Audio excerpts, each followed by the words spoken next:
Halo cuy, assalamualaikum warahmatullahi wabarakatuh. Balik lagi bersama gua di Fuckboy Motovlog. Dan kebiasaan lupa semua, jangan lupa selalu berdoa supaya diberikan kekuatan karena nggak semua kenyataan sesuai dengan harapan. Jadi di video kali ini gua lagi nggak OTW kemana-mana anjay. Karena di video kali ini gua mau bilang kalau motor gua hilang seminggu yang lalu. Jadi di sini gua mau cerita ya beberapa bagaimana bisa motor gue hilang, terus pertanyaan-pertanyaan dari temen gue, pokoknya banyak banget yang nanya ke gue. Nah, apa aja? Check it out.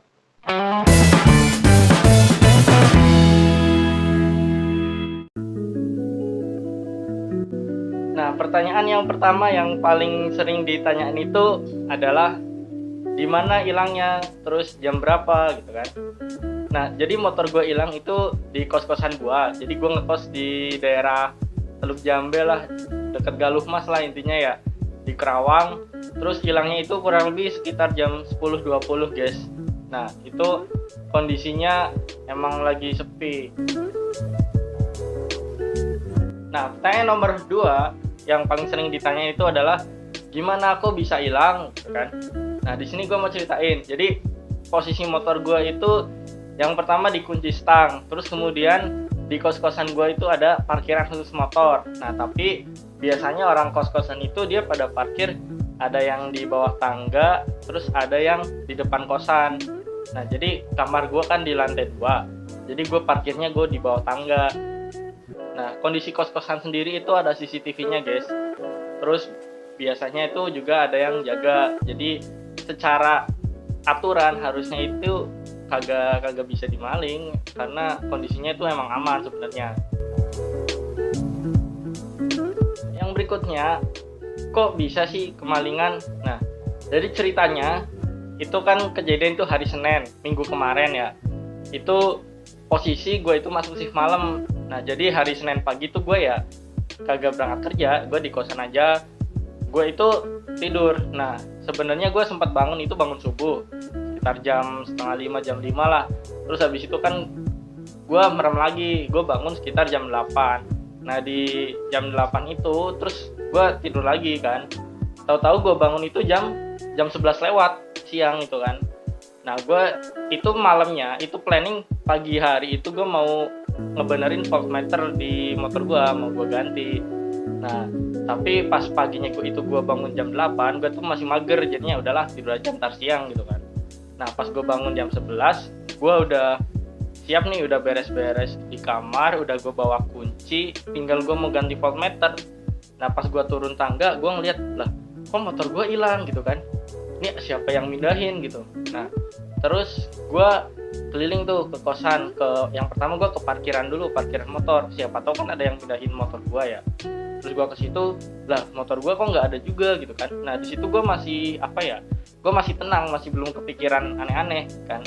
Nah, habis itu gue keliling ya di kosan ya, muterin semua area kosan. Terus gue bilang, lah kok motor gue nggak ada gitu, kemana nih motor gue, apa yang ada yang pinjem. Tapi perasaan kunci orang masih di gue gitu kan. Itu gue masih rada tenang, cuma gue udah mengarah ke sono, gue udah mengarah kalau motor gue tuh dimaling, cuma gue masih tenang. Terus gue coba WA ke teman-teman gue, cok, nih motor gue hilang, ada yang lihat motor gue kagak gitu kan. Nah, terus teman gue yang satu kosan itu bilang, lah bukannya tadi masih di bawah tangga, orang gue juga tadi balik, motor lu masih bawah tangga gitu kan. Nah, ini udah nggak ada cu, gimana?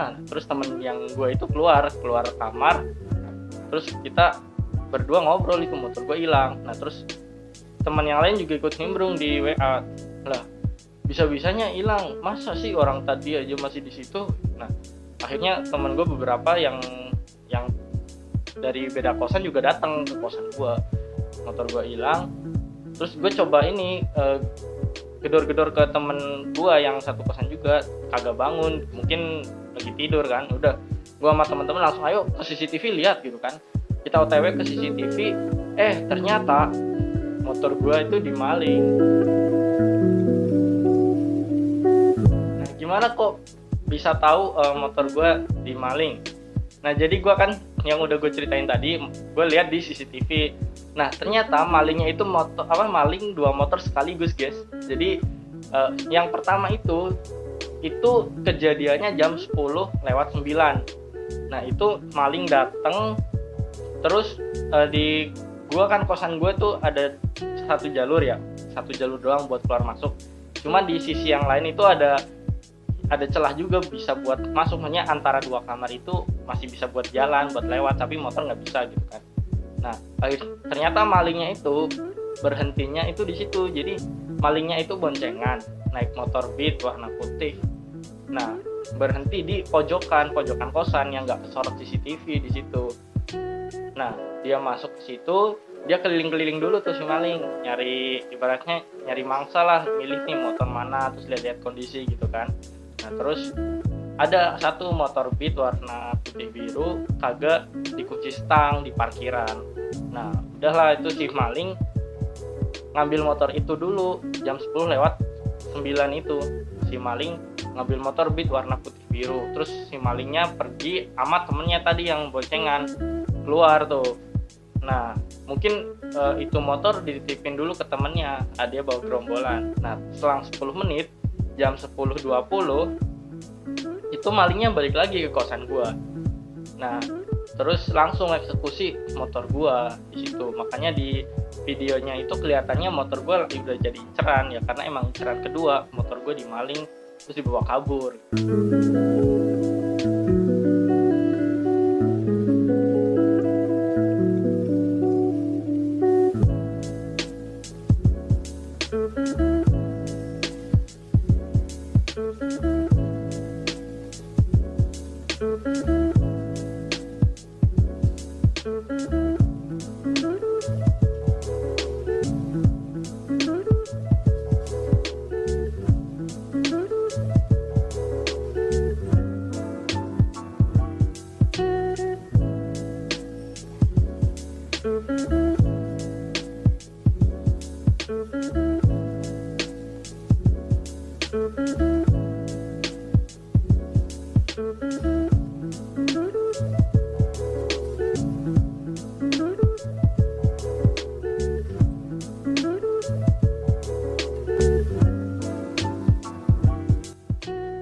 Nah, kok bisa sih kos-kosannya kemalingan? Jadi sebenarnya kondisi normalnya ya, itu ada yang jaga di kos-kosan. Cuma yang jaga lagi pulang kampung. Yang kedua, gerbang depan itu kagak dikunci, guys. Nah, jadi ya membuat orang tuh bisa keluar masuk dengan leluasa pas itu. Nah, kondisi kayak gini jam 10, jam 11 itu kan orang-orang ya biasanya kalau yang shift malam di situ lagi kondisi pada merem gitu kan. Jadi kos-kosan emang sepi, yang jaga lagi balik kampung, terus gerbang yang ngebuka ya udah itu udah jadi apa ya? Udah peluang besar buat maling masuk. Dan ini kasus pertama kali di kos-kosan gue tuh ada kemalingan motor maksudnya ya. Karena emang sebenarnya biasanya tuh kondisinya aman gitu loh, gerbang selalu terkunci, terus ada yang jaga gitu. Cuma ya mungkin mungkin celahnya lagi ada gitu kan buat maling, ya udah. Terus kalau misalnya ada yang nanyain emang itu ada yang sekongkol kali ya, ada sama orang kos-kosan gitu kan. Ya mungkin bisa jadi ada impostor ya di antara penghuni kos. Cuma gue nggak mau seuzon dulu, gue cuma mikirnya ya mungkin ini musibah lagi ada di gue aja gitu. Ada yang nanyain juga, udah lapor polisi apa belum bang gitu kan. Jadi gini, pas gue kehilangan tuh motor, pas gue kemalingan, itu gue udah menghubungi beberapa yang terkait ya, seperti yang punya kosan, terus penjaga kos yang lama gitu kan.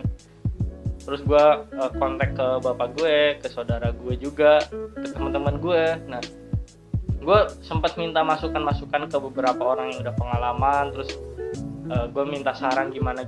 Nah, kalau lapor polisi itu emang nggak recommended guys. Jadi gue paling gede kalau ada yang bilang udah lapor polisi belum. Lu kira emang lapor polisi kagak pakai duit, kagak pakai ribet apa? Jadi gini gue jelasin guys, kalau misal lu kemalingan motor atau mobil, kalau lapor polisi itu yang pertama lu harus bikin surat pengantar dari RT atau RW. Terus kedua, surat pengantar kelurahan atau desa. Terus yang ketiga, bisa langsung ke polisi atau polsek. Ada juga yang harus ke kecamatan baru ke polsek. Nah, nanti selama biasanya kalau di kota ya di Kerawang itu proses surat pengantar dari RT sampai RW sampai ke Polsek itu kurang lebih 250 sampai 300 ribu guys. Itu baru surat pengantarnya doang. Nah nanti kalau udah di Polsek kita itu bakalan bikin yang namanya surat perkara. Nah surat perkara ini namanya kita ya bisa surat kehilangan, surat perkara itu mirip-mirip lah. Nah nanti kalau itu kita jadiin kasus bisa nanti polisinya itu nyari motor kita yang hilang gitu. Cuma untuk biaya pertama itu kurang lebih 2 juta guys, 2 sampai 3 juta. Itu gue dari pengalamannya penjaga kos yang lama itu kayak gitu. Nah setelah kita bayar itu misal 2 juta, nanti kita bakalan disuruh nunggu selama sekian waktu. Nah nanti kita dikabari nih progresnya, oh udah kayak gini. Nah nanti kalau misalnya malingnya ketemu atau motornya ketemu, itu nanti kita disuruh tanda tangan berkas lagi, ibaratnya pelengkap surat perkara gitu kan. Nah itu kita bayar kurang lebih 4-5 juta. Itu motor baru ada di tangan kita. Jadi nanti kita diliatin motor kita ini, malingnya ini, nanti kita nebus dengan biaya segini, misal 5 juta gitu kan. Nah kalau misalnya itu baru motor bisa balik, tapi nunggu sidangnya selesai, sidang yang si maling itu. Nah kalau misalnya uang 5 juta ini bisa emang beneran balik, ya iya gak masalah ngeluarin 5 juta. Cuma kalau dalam kasus ini tuh kita ngeluarin bayar 5 juta belum tentu motornya balik, jadi masih ngambang, jadi percuma juga. Kecuali kita bayar sekian juta motornya langsung ada bisa balik, ya it's okay gitu loh, gue mending kayak gitu. Cuma nggak kayak gitu. Nah terus kalau misalnya kita udah lapor polisi, bikin surat kehilangan atau surat perkara gitu ya, terus kita nggak jadi nih, udahlah nggak apa-apa, nggak usah dikasusin aja gitu, kita ikhlas udah. Yaudah kita nanti bakalan yang namanya cabut berkas itu buat nyabut surat perkara itu tadi atau surat kehilangan. Nanti suratnya itu dicabut, kita juga bayar lagi, nggak gratis gitu loh. Nah itu yang ribet, dan kita bakalan dikejar-kejar sama polisi supaya kita tetap melanjutin perkaranya, supaya juga mereka dapat duit gitu loh. Itu yang gue dari pengalaman ya. Cuma kalau emang kalian ada info lebih lanjut, lebih tahu, ya udah isi aja di kolom komentar, siapa tahu gue salah ya, silahkan dikoreksi aja. Nah terus kesimpulannya gimana bang? Nah jadi kalau gue sih, gue insya Allah sejak motor gue hilang tuh hari Senin, dalam sehari itu gue emang udah ikhlas. Motor gue hilang gue udah ikhlas, udahlah biarin.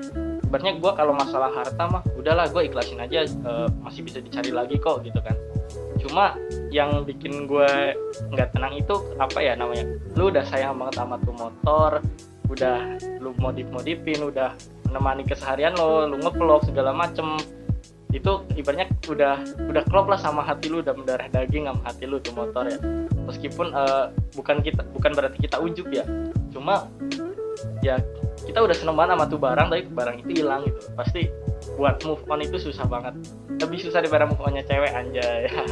Nah itu ikhlas, gue udah ikhlas. Terus nanti rencana gimana ke depan, jadi gue selama ini mungkin selama sebulan sampai lebaran insya Allah gue berangkat kerja, pulang kerja nebeng temen. Alhamdulillah ya teman gue baik-baik semua aja ya.